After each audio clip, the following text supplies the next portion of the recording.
Desensitized.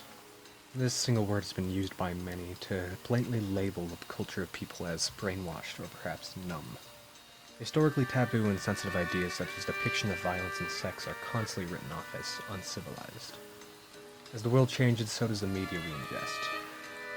The valuable knowledge and information that travels in a blink of an eye is quite astounding, yet so many people still pride themselves in ideas of innocence, when in fact, it is impossible to escape some of these horrors. Every time we turn on television, another shooting happened, a kidnapping, a rape, and another unjust killing, revealing to the public the harsh realities of our flawed world. Yet, many still believe that the reason why there's so much violence and hate in the world is because people see it in film.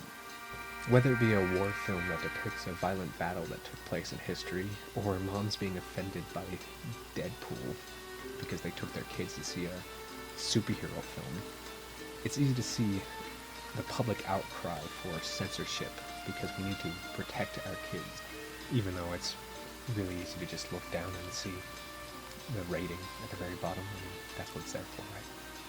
So anyways, I want to use this video essay to examine some of the history of violence and sex in film, and also examine some of the examples of people trying to censor some of these films or outright ban them. I want to talk about how some of these ideas of desensitization in art and film is total nonsense.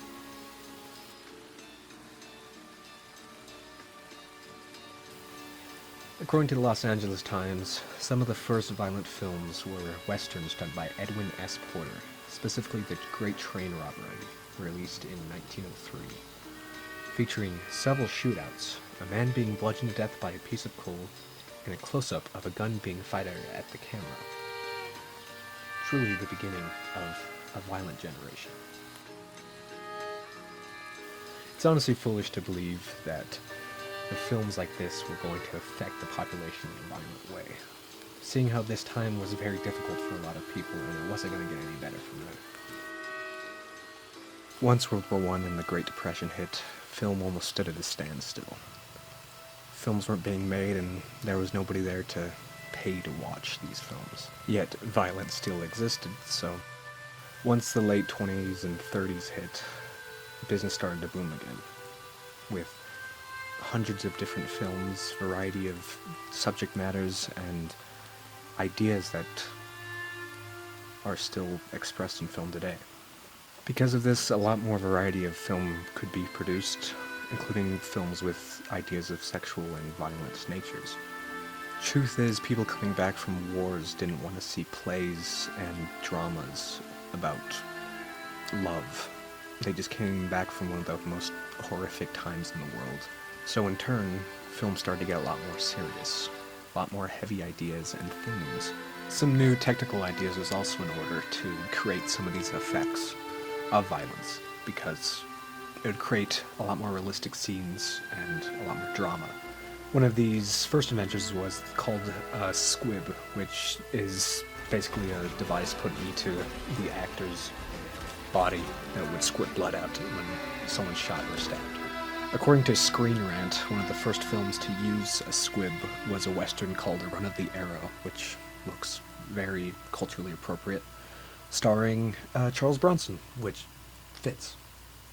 This is just a little background for what these inventions were used for and how it progressed through cinema. Squibs might have made things a lot more violent, but it also helped convey a lot more emotion through the violence. Now, I can't continue this conversation without discussing the MPAA's rating system in America. Obviously, you've seen this. It's on every major film that's released in theaters. A brief summary of this from filmratings.com expresses some of the history of the rating system. The current rating system emerged in 1968 when MPAA Chairman Jack Valenti replaced the earlier moral censorship guidelines known as the Hays Code with a revolutionary new parent-focused rating system. Now everyone knows what the rating system does. There's G, PG, PG-13, R, NC-17.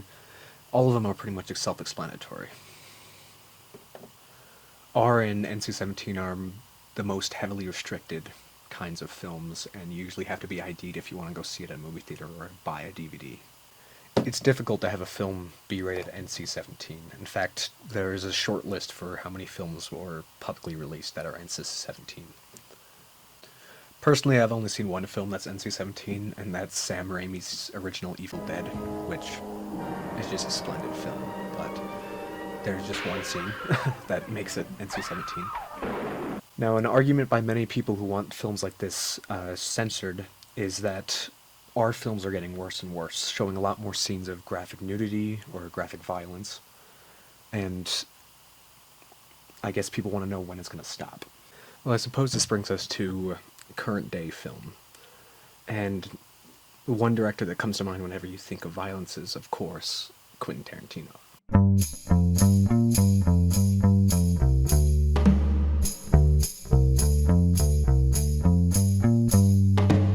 There have been countless claims about Quentin Tarantino films talking about how there's way too much graphic violence or way too much language. See, it never works out the way you want it. Why the need for so much gruesome graphic violence? Why not let us imagine? Because it's so much fun, Jan. Get it?